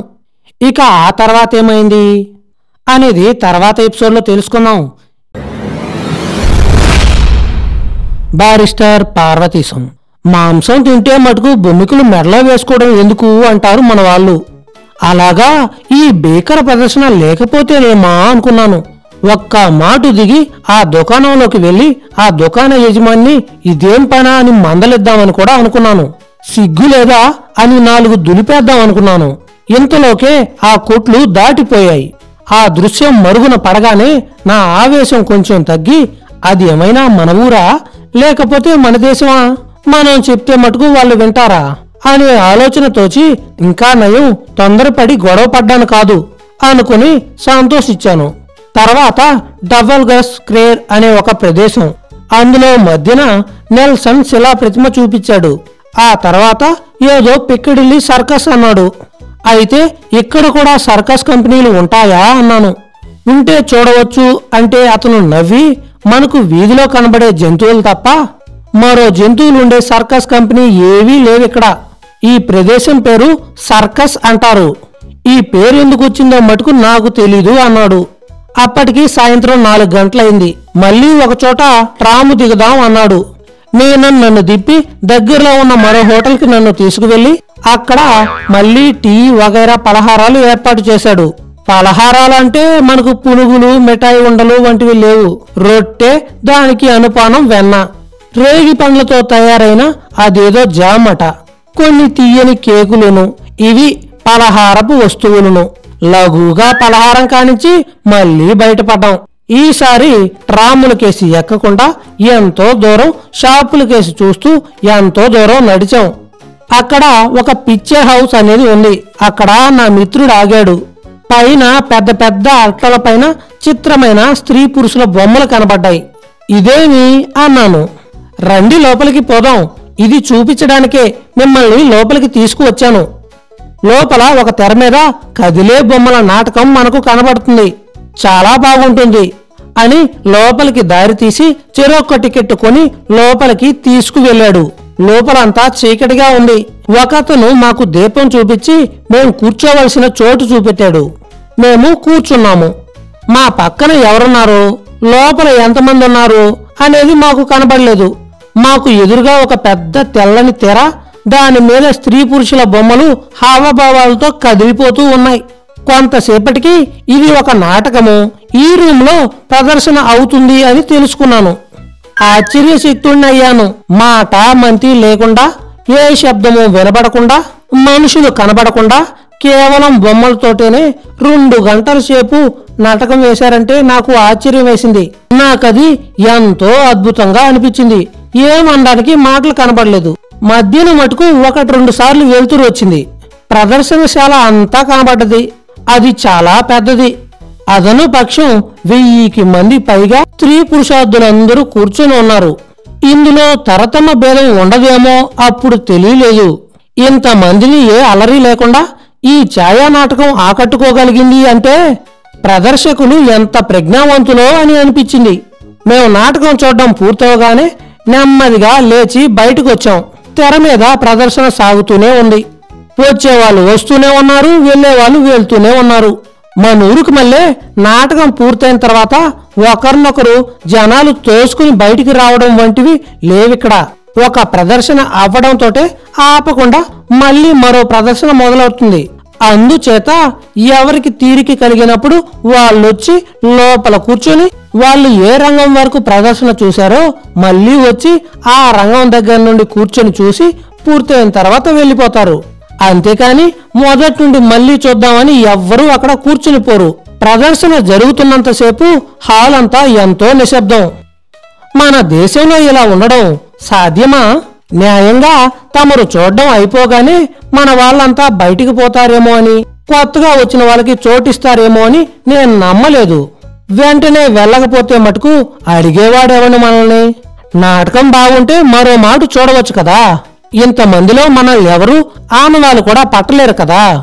నాటకశాల యజమానికి ఇంతట్లో పోయేది ఏముంది అనుకునే స్వభావం మనది అనుకున్నాను. అప్పటికి రాత్రి సుమారు 8 గంటలు అవుతుంది. మేము రోడ్డు మీదకు వచ్చాం. ఏమండి, ఈ పూటకి ఈ పర్యటన ముగిచి బస్సుకు చేరుకుందామా అన్నాడు మా స్నేహితుడు. అదే మంచిది అన్నాను. రోజంతా ట్రాములో కూర్చున్నా కొంచెం శరీరానికి ఇబ్బందే కలిగింది. బస చేరుకుని ఆ పూటకు భోజనాధికములు ముగించుకుని గుడ్ నైట్ చెప్పుకొని ఎవరి గదికి వాళ్ళు చేరుకున్నాం. నా గదిలో బట్ట మార్చుకొని సుఖంగా పడుకుని నాటి దినచర్య మొత్తం ఒకసారి నెమరు వేసుకుని, నా స్నేహితుడు ఎంత మంచివాడు, తెలుగువాడైన వాడు నన్ను అసలు పలకరించనే లేదే. ఇతను పాపం ఒక రోజంతా నాతో పాటు తిరిగి తనకు ఏ ఇబ్బంది లేనట్టు కాలక్షేపం చేశాడు. మన వాళ్ళు కూడా ఇలా ఎందుకు ఉండలేరో అనుకుంటూ నాకు తెలియకుండానే ఏరు దాటాను. అనగా నిద్రాదేవి ఒళ్ళోకి ఒరిగానన్నమాట. ఉదయం లేచి నా నిత్య కృత్యములన్నీ తీర్చుకుని డ్రెస్సు వేసుకునేసరికి మా స్నేహితుడు మేనన్ మళ్ళీ వచ్చాడు.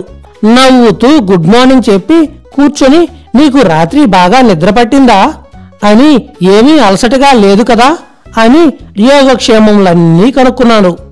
మీరేవేళ ఇక్కడ ఉంటారా, లేకపోతే ఎక్కడికి వెళ్తారు? మీరు ఏర్పాటు చేసుకున్న కార్యక్రమం ఏంటి అన్నాడు. నాకు ఏ ఏర్పాటు లేదని, ఏం చేయాలో తోచడం లేదని అన్నాను. ఇంటి దగ్గర ఏ ఆలోచన లేకుండా, ఎవరితో చెప్పకుండా ఇంటి దగ్గర నుంచి వచ్చానని నా రహస్యం నా స్నేహితుడి ముందు బయట పెట్టాను. అతను నవ్వి, నీ వాలకం చూస్తే ఇలాంటిదేదో చేశావని ఊహించానులే. ఇలాంటి వాళ్ళు మీ ప్రాంతం నుండి ఇప్పుడిప్పుడే రావడం మొదలెట్టారు. అయితే నువ్వు ఏం చదువుదామని వచ్చావు? డబ్బు సరిపడా ఉన్నదా?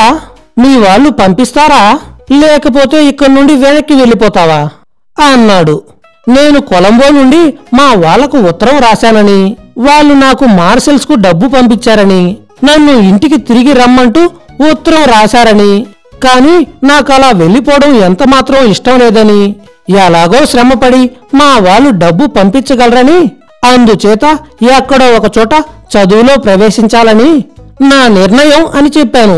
నేను ఎక్కడ చేరితే బాగుంటుందో, ఎక్కడికి వెళ్తే బాగుంటుందో, ఎక్కువ ఖర్చు ఎక్కడ అవ్వకుండా ఉంటుందో నేను అక్కడికి వెళ్తే బాగుంటుందని నీ సలహా ఇస్తే సంతోషిస్తాను. నాకు బారిస్టర్ పరీక్షకు చదవాలని ఉంది. నేను ఇంటి దగ్గర హై స్కూల్ చదువుతో ఆగిపోయాను. ఇక నేను ఏం చేయాలో చెప్పండి అన్నాను. బాగుంది, చాలా సంతోషం. నువ్వు ఉన్నమాట చేసిన పని దాపరికం లేకుండా చెప్పావు. నన్ను నమ్మి నిన్ను చూస్తే చాలా పసివాడివని, అమాయకుడివని తెలిసింది. నీ మీద నాకొక సోదర భావం కలిగింది. నువ్విలాంటి చోట నెగ్గుకు రావడం కష్టం. స్కాట్లాండ్లో ఎడింబరో పట్టణానికి నువ్వు వెళ్తే అక్కడి నుండి చదువుకోవచ్చు. అక్కడ ఉండడానికి ఇక్కడి కంటే సుఖంగా ఉంటుంది. డబ్బు చాలా తక్కువ అవుతుంది. మన దేశస్థులు చాలా మందే ఉన్నారక్కడ. ఊరు ఇంతకంటే చాలా చిన్నది కావడం మూలాన తరచూ మన వాళ్ళందరూ కలుసుకునే అవకాశం ఉంటుంది. నువ్వు హై స్కూల్లో ఇంటి దగ్గర ముగిచ్చాను అన్నావు గనక ఇక్కడ ఎంట్రన్స్ టెస్ట్కు కూర్చోవాల్సి ఉంటుంది. 3-4 మాసాలు అక్కడే ఎవరో ఒక చేత ప్రైవేటు చెప్పించుకుని పరీక్షకు వెళ్ళవచ్చు. ఆ తర్వాత నువ్వు అనుకున్న బారిస్టర్ పరీక్షకు చదవవచ్చును. నీకు ఓపిక ఉంటే ఎంఏ పరీక్ష కూడా ఏకకాలమందు చదవవచ్చు. ఏమంటావు అన్నాడు అతను. నేను అనడానికి ఏముంది, మీరు ఏమి చెప్పినా దానికి తదాస్తు అనడమే నా పని అన్నాను. అయితే నేను ఈవేళ నీతో రావడానికి తీరుగుడు లేదు. ఈ ఇండియా హౌస్ నడపడానికి ఇక్కడ ఒక ఆవిడ మేనేజర్గా ఉంది. ఆమె మధ్యాహ్నం నీలాగా కొత్తగా వచ్చిన వాళ్ళని కొంతమందిని జంతు ప్రదర్శనశాలకు తీసుకువెళ్ళాలి అని అనుకుంటుంది. నిన్నామెకు పరిచయం చేస్తానిప్పుడు. ఆమెతో కూడా వెళ్ళు. మీరు సాయంత్రం 4-5 గంటలకు ఇక్కడకు తిరిగి వస్తారు. అప్పటికి నేను రావడానికి ప్రయత్నం చేస్తాను. మనం ఇప్పుడు పలహారం ముగిచ్చి ఆవిడను కలుసుకున్నాం. ఆ తర్వాత నా దారిని నేను వెళ్తాను అంటూ భోజనశాల వైపు దారి తీశాడు. అక్కడ మా పని ముగించుకుని ఆ మేనేజర్ దగ్గరకు వెళ్ళాం. ఆమె నవ్వుతూ మమ్మల్ని ఆహ్వానం చేసినా ఆమెను చూస్తే మటుకు నాకు కొంచెం భయం అనిపించింది. గుండె ఒకసారి దర్దర్లాడింది. ఆమె సుమారు 50 ఏళ్ల వయసు మనిషి. బాగా లావుగా, పొడువుగా, గంభీరంగా కనబడింది. నా స్నేహితుడు నేను పలానా అని, నిన్న రాత్రే కొత్తగా వచ్చానని, ఇవాళ రేపు వెళ్ళిపోతానని పరిచయం చేశాడు. ఆమె కరచాలనంకు చెయ్యి చాపి మిమ్మల్ని కలుసుకోవడం చాలా సంతోషం.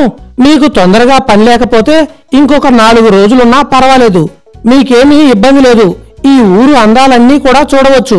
లేక ఇక్కడనే ఉండి చదువుకోవచ్చు అంది. ఇక ఆ తర్వాత ఏమైంది? నా బారిస్టర్ ఎంట్రన్స్ పరీక్ష ఎలా పాస్ అయ్యాను, బారిస్టర్ చదవడానికి నేను పడ్డ కష్టాలేంటి, ఇలాంటివన్నీ మనం ముందు ఎపిసోడ్లో తెలుసుకుందాం. ఏంటి పిల్లలు, ఇంతకీ ఎలా ఉంది నా కథ? నచ్చే ఉంటుంది లేండి. మన కథ నచ్చిన వాళ్ళు ఎవరుంటారు లేండి. ఏమండి, అలా చూసి వెళ్ళిపోకండి. వీడియోకి ఒక లైక్ కొట్టి ఛానల్ని గనక సబ్స్క్రైబ్ చేయకుండా ఉంటే పక్కన వచ్చే సబ్స్క్రైబ్ బటన్ కొట్టి వెళ్ళండి. మళ్ళీ తర్వాత ఎపిసోడ్లో కలుసుకుందాం. ఇట్లు బారిస్టర్ చదవడానికి కష్టపడుతూ ఇంగ్లాండ్ వెళ్ళిన బారిస్టర్ పార్వతీశం.